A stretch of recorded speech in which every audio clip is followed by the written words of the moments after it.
everyone. Welcome to our virtual parent night. I'm sorry you couldn't make it in person, but this is just as good and it's probably a little bit quicker.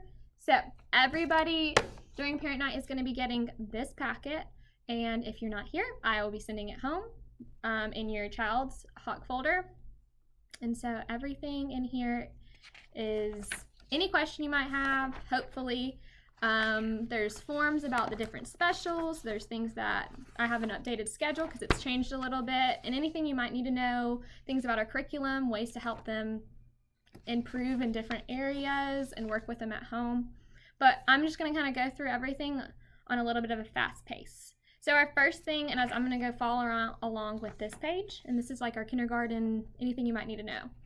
Our first thing on it is our Hawk folder, and this is our Hawk folder. It has your child's name on it, and eventually if they ever pull a circle, there'll be this little sheet with the days of the week, and that's where we stamp it, what color they pulled. And we'll go over behavior management or our behavior plan in the classroom later, but this is our Hawk folder. This is how we communicate with you, how we send their work home, how you can talk to us, send us notes. You will see lunch calendar in here when we get it. Sorry if it's sometimes late. We get it a little bit late sometimes. And then the other thing that we send is I have it right here, our car rider, our car or afternoon plans. And this is what we send. We try to send it every Friday before we leave for the weekend. And this is where you return it on the Monday or Tuesday, like this week. You had to bring it back on Tuesday. But we like this so we can know where everyone's supposed to be and who's picking them up. Our next thing is Seesaw. As you can see, lots of things go on Seesaw. We try to post as much as we can. Some days it's a little tricky and we'll take a bunch of pictures and we totally forget to post them. But just bear with us. We try to do as much as we can, and that is a great way to message me because I get it really quick.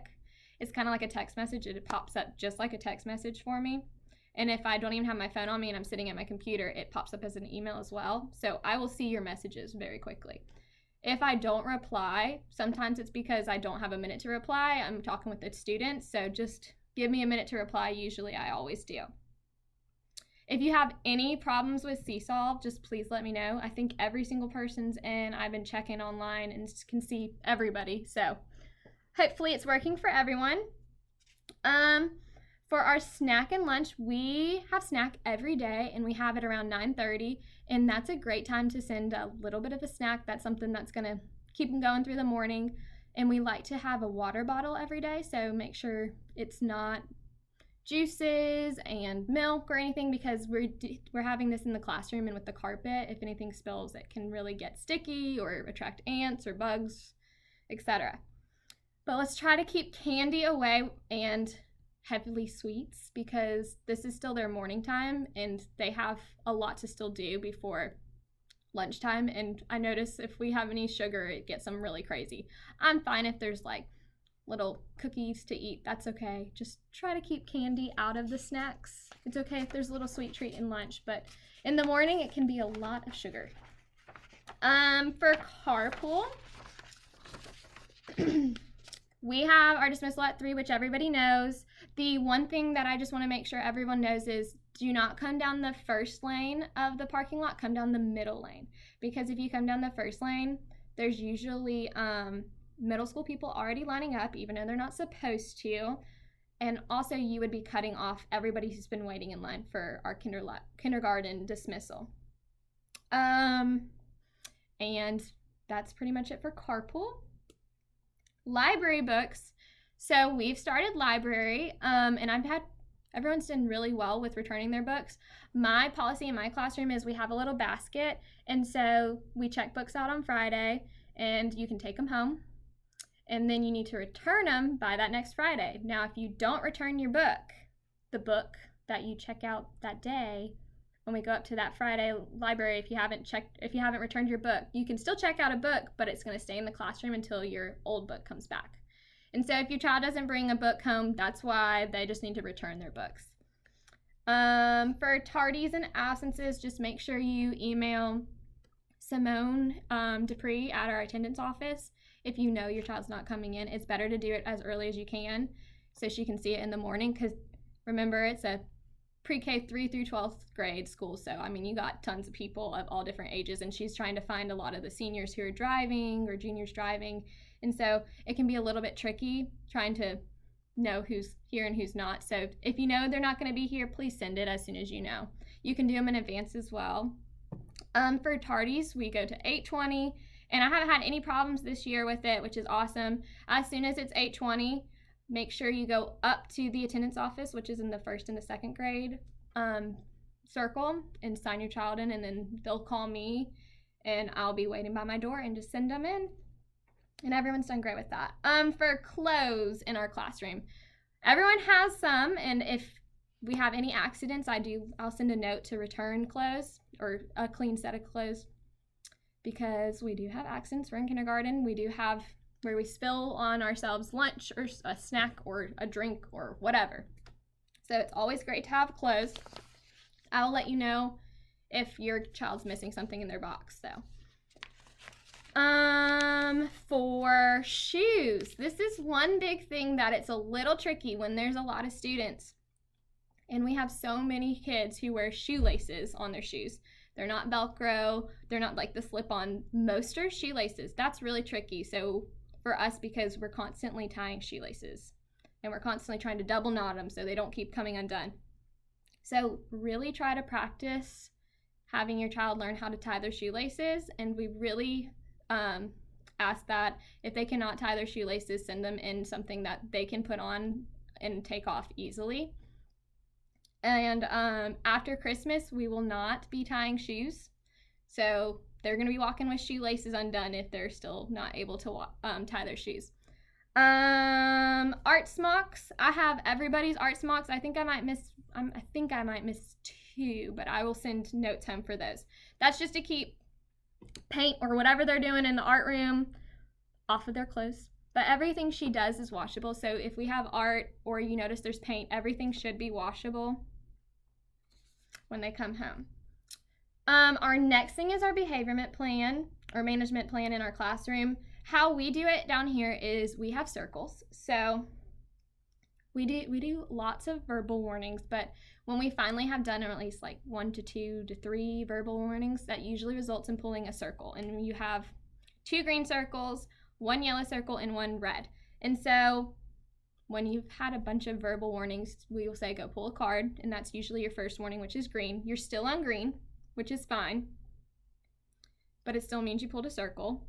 Now, if you cannot continue to follow the directions, then you pull another circle, and you have no greens on, and it's a yellow left. A yellow is you need to take a cool down because you are not following directions. That means you need to go sit.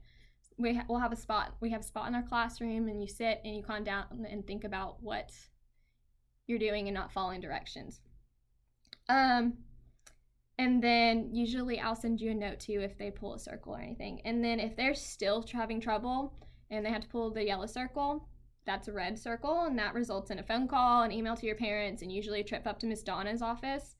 No one should be getting on red. I really think red is more for any type of time that they are physical and accidentally hurt somebody or mean to hurt somebody. Accidents happen, I get that. But after Christmas, we're going to eliminate one of our green circles because that's a lot of chances not to be getting in trouble. Also, when you pull any circle, they do not get treasure box for the full week. So we do treasure box at the end of each week. And if you pull any circles, you do not get to get in the treasure box. Rest time is over. So it's Labor Day. We are done with rest time. We had that on because sometimes we'll have our parent night before Labor Day usually happens. Community service in our classroom kind of looks like, well, we have our food pantry, which is one of our main things. And so we always ask for you to try to bring in at least one of the food pantry items. And I have the calendar for that. We also will hopefully be doing it's called Grad to Grad, or the Big Little program, which it's for the graduating class of kindergarten and the graduates of Heritage. And they work together and they like to do Operation Soldier, and they help with one roof with the food pantry and like helping them do the cans and stacking cans. And there's other things we're doing and I can't think of them off the top of my head, but we try to do lots of community service with our older kids and we mix them together. Now we're on our curriculum. So for our curriculum in English and language arts, we use the Orton-Gillingham approach, which is more of a multi-sensory hands-on approach to learning. So it utilizes visual, auditory, and kinesthetic learning. So it kind of hits every type of learner, which is great. And I have a sheet that's in your folder that kind of talks about, if I can get to it. It's like the Orton-Gillingham principles. Here we go. And so farther in your packet, you'll find some things about Orton-Gillingham, which will kind of introduce you what it might be if you don't know. We also, during our language arts areas, we have sight words. So we're going to be starting, and these we'll send home after parent night, our sight word folders, which are awesome. We came up with this way last year, and it's a great way to get the children to learn their sight words without being too stressful, because it turned into like they got really antsy about it. But this is a great way. We call it our color words. And so I have a letter to tell you about what sight words are, how they work, and the directions for it. I have activities you can do to help with learning. So if your kid doesn't just do well with a list or flashcards, here's tons of other ways. And so how it will work is we have color lists, and we'll start on one, and I will highlight the ones that they're getting right, and I'll leave the ones that they didn't blank, so they'll have more chances. You have unlimited chances. We're trying to just get to the end of the color words, and we'll have a big prize at the end. After they finish the color words, we'll have a shape list, and then after that we have our fry list. Now every time they master a color list, we have these cool crayon boxes on our board over here, and they get that color crayon in their box, which is really cool. And you're trying to get all the colors in your box. And then for handwriting, we have our Handwriting Without Tears workbooks. And so this is how we do it. We're starting with our uppercase, which we've already gone through some uppercase letters, and we build them, we talk about them. There's all these directions and like fun ways that we remember them. And then we'll soon be doing lowercase letters, hopefully soon. But as we're learning the letter and handwriting, we're reviewing it in the letter sounds. So everyone's going to get that extra knowledge, and it's like a review as in what the letter sounds are. For mathematics, we have our Sadler Oxford workbooks. And so we had an issue at the beginning of the year because they sent us the wrong ones. So if you notice, they've been paper in their copies. We finally got them, so they're in nicer pages, more sturdy, and more vibrant in colors. So after we finish this chapter 2, we'll start using our workbooks. They're the same pages. We had one extra, so we've been pulling all of our pages. But this is more of a page that we use to practice, and we like to use all manipulatives or have like whole class instruction, and we really like to use our manipulatives to teach all of our math, and then we practice with our workbook sheets. Oh, and for English and language arts, I almost forgot. I'm going to run back to that, or switch back to it. We have a poetry journal that we do, and every week, at the beginning of the week, we start with a poem. And so here's one for an example, or I'll do another one because we have illustrations. So we start with a poem, and we glue it in, and then on the first day we get to illustrate it, and then we find things throughout the whole week. And then within our poem, there's these little different pages, and there's different type of activities like beginning sound sorts, or ending sound sorts, or look and find punctuation, or certain letters. And so this is a great way to fully practice all of our language arts skills. For our science and environmental education, Miss Gina is our science teacher, and she gets our curriculum, and she does the same type of whatever our unit is, she's going to be trying to hit it in her classroom as well. You'll see our schedule, so this helps if you need to check out for a doctor's appointment or anything. You can always look to kind of see where we're free or where we might be. And so if you're missing during a special, that's obviously not as big as a problem either. But honestly, you're fine if you just let us know in advance. We have some traffic and directions and parking. This helps everybody see.